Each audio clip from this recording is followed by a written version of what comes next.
Hello and welcome to Benny's Alternate Universe. This is a place and a show where we discuss various things that are going on. Um, One of the things that we talk about is cassettes that are in my collection, of course. Probably the number one thing that we talk about. Um, right now we're kicking it old school with Black Sabbath, Dehumanizer. Um, fantastic, fantastic album. Great album. Often overlooked. This is the reunion with Dio, and this was in like early '90s, '92. Um, this album just has incredible production, playing, and what have you. Definitely recommended for all Sabbath fans, especially those of us or those of you Sabbath fans who are purists and only get down with the Ozzy era. Naturally, any Sabbath fan loves that to their core. There's no question about that. But if you, like I did and like a lot of people do, shun the Dio era, you got to let it into your heart because all his albums with Sabbath were awesome. Dehumanizer is no exception. Uh, I'd say going against the grain in the sense of just remaining true to Sabbath, not really bending to any kind of grunge or trendy 92 style. But of course, they were also forefathers of a lot of what was going on with that style. So just by remaining Sabbath, I think it fit in with what was going on in '92 just fine in its own way. A lot of great tunes. TV Crime is awesome. Time Machine. Computer God. I'm listening to Sins of the Father right now. It's a pretty intense tune. Definitely feeling some kind of way listening to that. But I didn't really come here today to talk about tapes so much as something that I discovered. As you may or may not know, I have not cut my hair since the beginning of the pandemic quarantine. Sort of a gentleman's wager with my daughter. Why don't you not cut your hair for the remainder of the COVID-19 pandemic? And so now, over a year later, my hair is very long, and you can see I put it in braids sometimes just to keep it under control, or just homage to my Viking ancestors. I have this beautiful Viking cup too, by the way, which was given to me by my mom, and I love it so much. A gift to me and my late father, who recently passed away.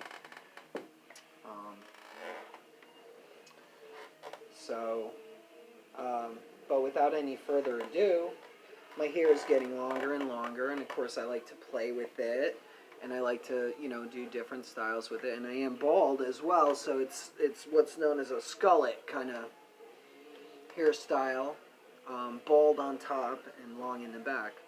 But I like to play with my hair, and sometimes when I'm getting ready to take a shower or what have you, I'll be playing with it and looking at it in the mirror.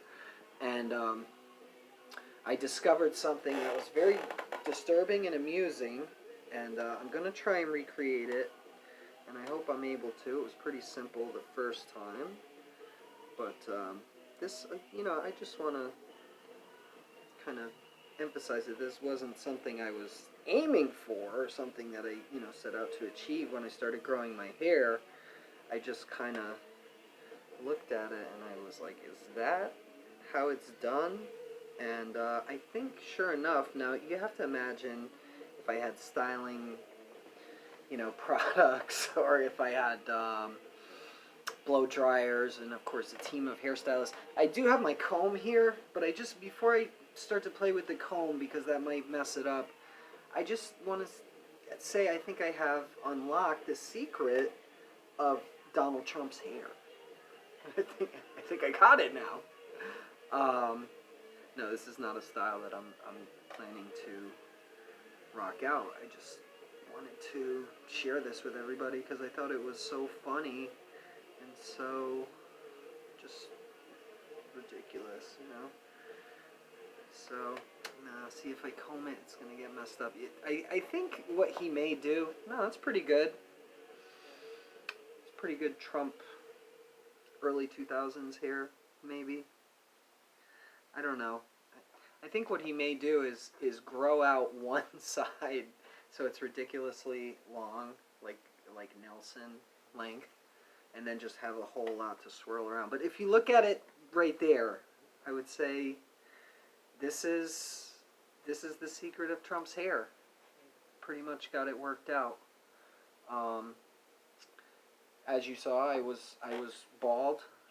I was totally bald in the beginning, and with just a few deft strokes of the comb, I now have a beautiful golden head of hair, like our 45th president, former president, Donald Trump. So,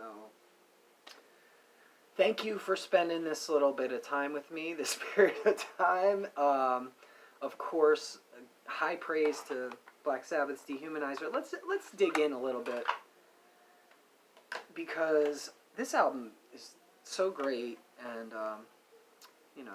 we got a minute.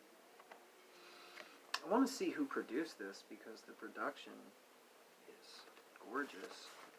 The guitars sound great. Produced by Mac for Musicland GmbH. I don't know Mac. I think Mac did a great job. And of course, Vinny Appice on drums. Geezer Butler back on bass. And the cover art is really rad. Just some cartoon crazy guy, killer guy. Grim Reaper ripping out a young metalhead's chest to reveal his robotic innards. And of course the Grim Reaper is also robotic, and everything is very futuristic and bleak. The tone of the album is bleak. I mean, it's Sabbath with Dio. If you've heard Heaven and Hell, if you've heard Mob Rules, I would say this is a slightly updated version, but it's the same. Super epic, super heavy, moody. And they say like Soundgarden loved Black Sabbath. I believe that, but I think they definitely were into the Dio era too. Just the dynamic of it.